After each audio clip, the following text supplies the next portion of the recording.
Let's start with what's going on in Congress, what's happening in the United States. We'll get to Canada in a second because both countries seem to be on the verge of something, but maybe there's already a civil war unfolding in the United States. Yesterday, we heard from Representative Adam Kinzinger. He, of course, has been censured for, like, I don't know, the 10th time now by the other members of the Republican Party, censuring him for his staunch opposition to Donald Trump and the overturning of the election. He made an appearance yesterday with Wolf Blitzer on CNN to talk about this issue on civil war. And he says we may already actually be in a civil war. But anyway, you want to do this while I get this video? Yes, speaking specifically around the issue of the January 6th uprising and the GOP's sort of refusal to go along with investigations and the Democratic Party's insistence that they go forward, he says it is not unthinkable that these dividing lines can get even deeper and it can turn into some kind of violent uprising in which both sides do begin to fight and or split. What that means, I don't know, but it does feel as if the country is more polarized than ever. And I want to say, I got a really nice message on my Facebook public profile. Someone had said, it seemed like the show yesterday was very much about what the Democrats are doing, as if I am not a Democrat or I am only, only against Democrats. And I thought for a long time on this, because on this show, we're not speaking out about any one party. What we're most interested in is what the hegemony is doing, right? What are the oligarchs doing, the people in power? Right now, the party in power is the Democratic Party, and they are working overtime to make it seem like this magic vaccine is what will end the pandemic, and anyone who didn't take it will then spread COVID and hurt other people. And then as a result, we need to marginalize certain people, and also we need a war. Those are sort of the marching lines of the Democratic Party right now. That's not to say the Republican Party is doing rosy things either, right? But both parties in power right now seem hell-bent on marginalizing people rather than helping them. And that was sort of, I wanted to clarify, because we're not against any one party at all, but we're also not for either party. Yeah, I mean, well, I want to know what the difference is, like when the rhetoric, what the difference is between what they think Trump was doing at his rallies by garnering hate and getting people to hate each other. What's the difference with them using the vaccine to do the same exact thing? Right. Well, the thing is that during the Trump administration, so many people were upset at the Republican Party for refusal to see what their own party was doing under Donald Trump. And Donald Trump did plenty of odious things, right? And so many Republicans were just turning a blind eye. And now that the Democratic Party has power, is it incumbent upon Democrats to say, we don't stand for this, we don't stand for this, we don't stand for this, and speak out against their own party? We see this liberal faction that's willing to say things but then vote along party lines. Is it time now to really think about a party that helps people? Because it doesn't seem like we have either. So if both parties, who seem to not be wielding their powers responsibly, go to war, what do we have left? So Adam Kinzinger was asked about this yesterday on, with Wolf Blitzer, and they played a video. First of all, they played a video of some new video that's been unearthed about the January 6th riots, and it came on a day when Mitch McConnell said this was an insurrection. It was a violent insurrection. Its purpose of breaking into the Capitol was to overthrow the election. It was to, delegitimize the election. It was to hold Mike Pence to account. So they played a video yesterday showing these marchers coming towards the Capitol saying, it was actually pretty, I can't play it here because all the swearing, and it was actually pretty violent. They probably flag us here on YouTube for it, but it was, we're coming for you. We're going to cut off your head. Who said this? The marchers coming towards Mike Pence to get Mike Pence. We're going to drag you out by your head, and we're going to cut it off. And then just yelling this. We're coming for you. We're coming for you. We're coming for you.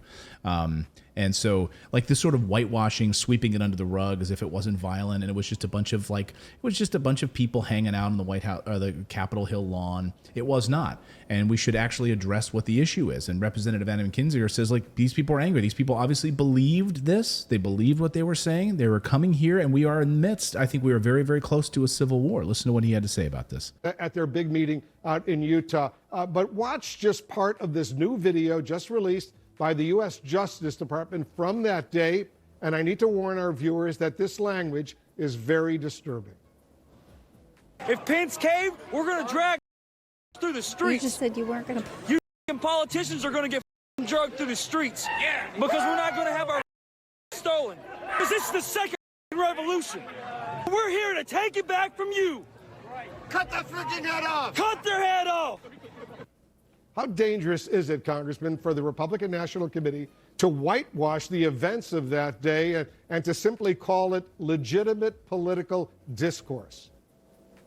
Oh, it's extremely dangerous. And it's not even, if there was a word even more intense than dangerous, I would use that. Because when you convince people that the person talking there, obviously pretty upset, probably really believes what he's saying. And you can multiply him by hundreds of thousands or millions of people because their leaders tell them the election was stolen. Look, if the election was legitimately stolen, I'd be pretty ticked off too. That violates everything I swore to defend.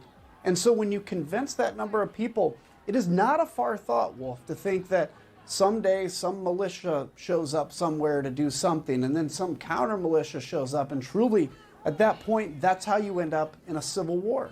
I never would say that we would ever have ended in that position, but I now believe it is a real possibility that we have to be wide-eyed as we walk into so we don't have that happen again. And anybody that thinks that sounds cool, or they get to play dress up because, you know, they somehow think it's going to be fun to go out and camp with their buddies and have a civil war. There are people that really think that. Well, you know, the 4 or 5 heart medicines you're on, Walgreens isn't going to have them available when this place fails. So am I hearing you? And that's how serious this is. Am I hearing you right, Congressman? You fear potentially there could be a civil war here in the United States? I do. And a year ago I would have said no, not a chance. But I have come to realize that when we don't see each other as fellow Americans, when we begin to separate into cultural identities, when we begin to basically give up everything we believe so we can be part of a group, and then when you have leaders that come and abuse that faithfulness of that group to violent ends, as we saw on January 6th, we would be naive to think it's not possible here. And it's not like, you know, the blue and gray North and the South. It just turns into violence like you see in other countries. We have to look at this wide-eyed and walk in and say we may have differences as left and right, but we have to bridge those differences because our basic survival is at stake, the basic survival of this democracy. Wow. So why am I showing CNN is because Adam Kinzinger was being interviewed and talking about civil war. That's why I'm showing this clip of a sitting member of Congress saying this. And I'll show you the other side of this, which is Congressman Troy Nails out of Texas, who yesterday says that the Capitol Police broke into his office illegally, and one of his staffers caught them in the act. He has been outspoken against Nancy Pelosi. He has been a critic of Nancy Pelosi. What right does the Capitol Police have to go into his office and just start rifling through his crap and, I don't know, deciding what they're going to take from his office? They don't. He tweeted this yesterday, said, breaking, the Capitol Police Intelligence Division investigated my office illegally, and one of my staffers caught them in the act. You can go through the thread, as he says thread here. You can start to read it all, and he breaks it all down. On November 20th, they found out Capitol Police entered my office without knowledge, photographed confidential legislative products protected by speech and debate clause enshrined in the Constitution. 2 days later, on Monday, Thanksgiving week, 3 intelligence officers attempted to enter my office while the House was in recess. Upon discovering a member of my staff, special agents dressed like construction workers began to question him as the contents of a photograph taken illegally 2 days earlier. Capitol Police never informed myself or senior level staff of their investigations, and the reasons are clear. So why are you saying this is the other side? Because this does seem like it is the making of an uprising. Well, some kind of internal uprising. I'm saying I'm showing this division. You know, it's not simply, not to simply show like one side of the showing like what CNN, just saying that these are insurrectionists, these are Trump supporters. Well, But what this would show is that there is some force inside the government that is Exactly. working its own way through. I mean, we're going to talk more about this in a moment. When we talk about Tesla and we talk about the mainstream media going after Joe Rogan and so forth. And so if you disagree with Nancy Pelosi, if you disagree with the Biden administration is going to come to your office. They're going to call you on the phone, the media. They're going to tell you what to put on television. They're going to tell you that we disagree with what you're covering in the news media, and we're going to come after you. And so this congressman is saying they broke into my office. Now, regardless of where you stand on this issue, the Capitol Police is saying his door was open. That's why we went in. Nothing to see here. But documents are classified documents are classified documents. Yeah, so you just break into his office. Okay, maybe lock the door. Lock the door then, right? He's down the hall he's in a meeting. Just lock the door. Why are you in there then in wearing construction clothing, not in uniform, and photographing legislative documents? Well, and here's the thing. This is what's going to happen, because if you, like Kennedy always said, if you make a peaceful revolution impossible, you make violent revolution inevitable. And these people do not listen to us. There are people during a pandemic that lost their jobs. They lost companies that they built. 200,000 businesses went out of business. People are desperate. They've lost everything, and they don't listen to us if we try to talk to them. We take polls. We tell them we want Medicare for all. We tell them 80% of Republicans want that. We tell them what we want, and they never, ever deliver. So they're giving us no choice. And I think that this is only going to get worse, and more stuff like this is going to happen unless they start listening to do what they're supposed to do, which is listen to us. But I think what he's saying here, this threat, he says, well, hey, you won't be able to get your Medicaid if both sides raise up against each other, because I think a lot of people feel, how I feel anyway, is that both political parties are crazy.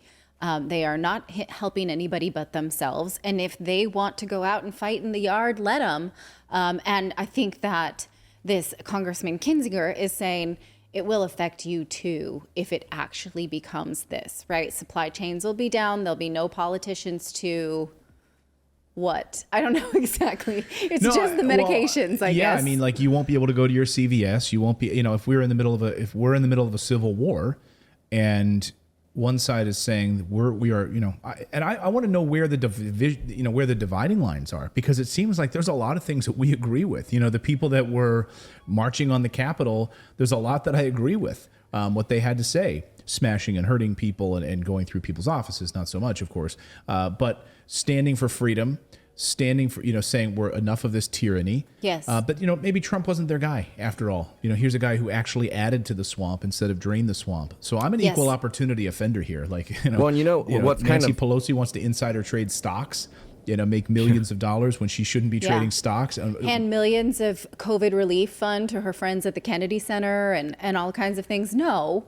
Right. I don't feel like that.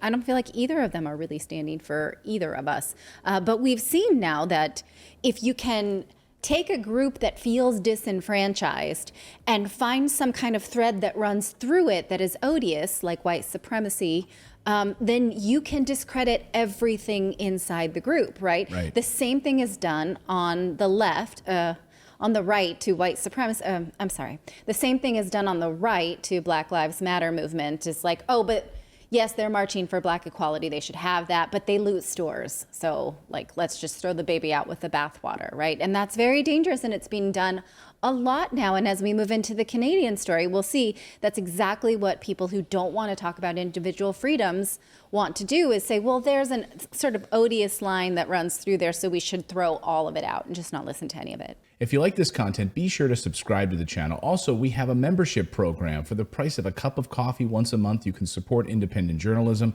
just by going to morninginvest.com/join. You get access to exclusive videos, plus the ability to join and chat with us live. We really appreciate your subscription, and you are supporting independent journalism.